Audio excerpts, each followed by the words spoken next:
Calculation जो plan उनको मिला हुआ है उसका कैलकुलेशन में हर एक रूम, ओटला, बालकनी उस टाइम पे प्लान के हिसाब से जो था वो सारा कैलकुलेशन के साथ आएगा।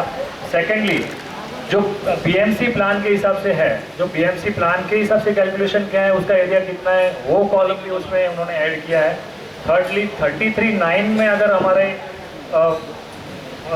सोसाइटी सिलेक्ट करती है तो 33(9) में हर फ्लैट में जो बीएमसी के रूल्स के हिसाब से, गवर्नमेंट के रूल के हिसाब से कितना मैक्सिमम एरिया मिल सकेगा 33(9) के हिसाब से, हर फ्लैट के हिसाब से वो सारा कैलकुलेशन भी डिटेल्स उसमें आएगी।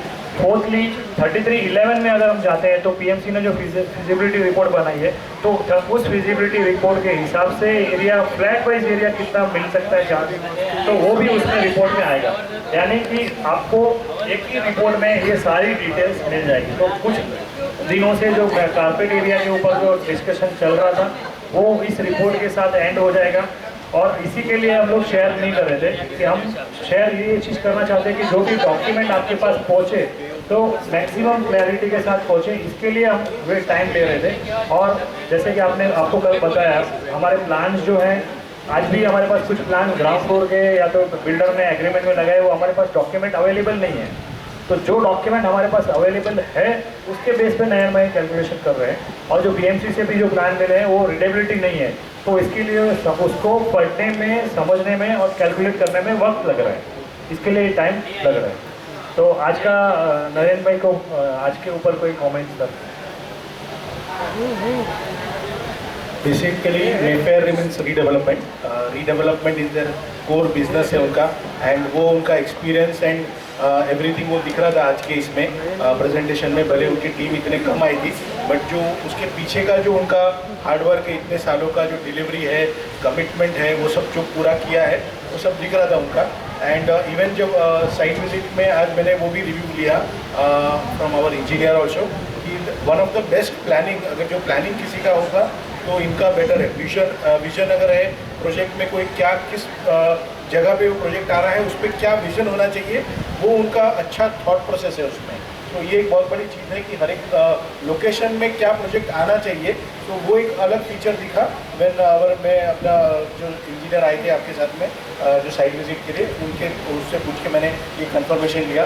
तो दैट इज़ वन मोर कि हमारे प्रोजेक्ट के लिए क्या बेटर बनेगा, इसके लिए एक ही उनका मतलब प्लानिंग ब्रीफ पूछने वाले बहुत कम डेवलपर हैं, यही एक पूछते हैं जनरली।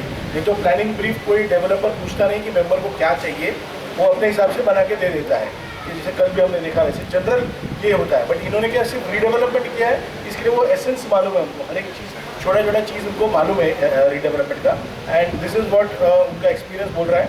एंड इसके हिसाब से इनका पूरा आज का प्रेजेंटेशन का इधर नयन भाई, कल आपने देखा होगा, आज आपने देखा होगा, मैं हेमंत भाई और हमने ऐसा तैयारी किया था कि जो डेवलपर आ रहा है या जो प्रेजेंट कर रहा है उसको ऐसा फील कर रहा है कि जैसे कि वही अपॉइंट होने वाला है। तो जैसे कल आपने देखा होगा कि गुरु कृपा को हम लोग ने ऑलमोस्ट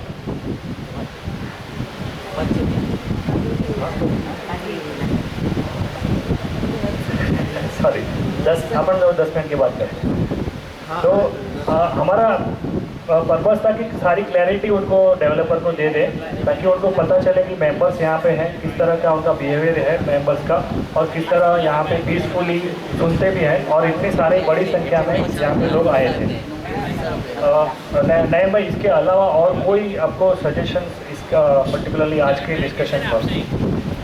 आज के डिस्कशन में दूसरा, हर एक चीज़ में जो प्रोजेक्ट में कोई भी चीज़ में फुल FSI IOD देना, जो मैं हर एक बार अपनी हर मीटिंग में बोलता हूँ, एंड इन्होंने उनके सामने से बता दिया कि हम विद फुल FSI IOD ही चालू करेंगे। प्रोजेक्ट में जितना फंडिंग लगेगा उसके हिसाब से ही आगे बढ़ेंगे। एंड वो एक वन मोर लाइमलाइट था जो कल, और एक लाइमलाइट था उनका आज, इनका ये अलग तरीके से कि प्रोजेक्ट को कंप्लीशन करना, ये इनका मेन गोल है। So one of the more factor मुझे ये फाइंड आउट हुआ कि क्लोजर, फाइनेंशियल क्लोजर करने के बाद ही प्रोजेक्ट चालू करेंगे, ये एक बहुत बड़ा अच्छा फैक्टर।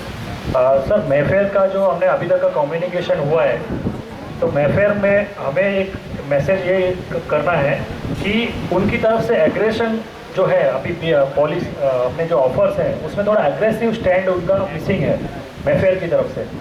तो अभी जो नेक्स्ट हमारा डिस्कशन मेफेयर के साथ होगा वो हमें ये कन्वे करना है कि आपको हमें हरिओम ने तो सारा पॉजिटिव रिस्पांस दिया है, तो मैफेयर को अभी एग्रेशन देख के हमें जो ऑफर्स, जो बेस्ट ऑफर मिलनी चाहिए वो उनको मैच करना है।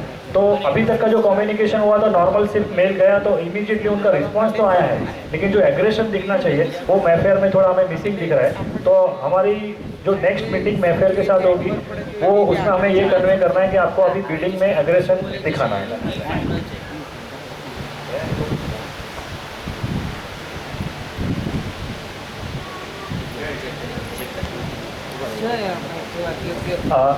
तो सर अभी पहले वाला क्वेश्चन, Thank you.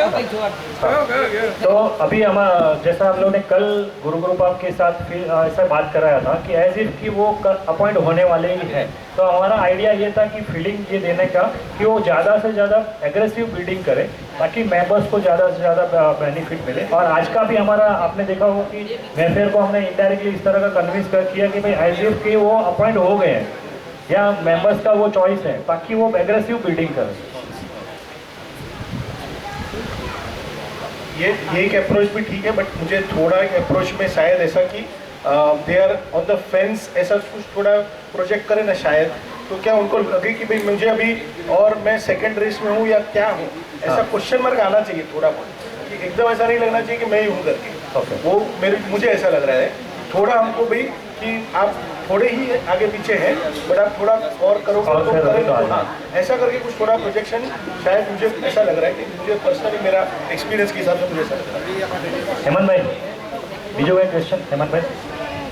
तो कारपेट एरिया का जो क्वेश्चन था हमने आंसर दे दिया, इसके अलावा और भी कोई क्वेश्चन मेंबर का होगा तो हम time to time with help of PMC सारी क्वेरीज जो रहेंगी वो हम सॉल्व करेंगे। थैंक यू नयन भाई। Thank you.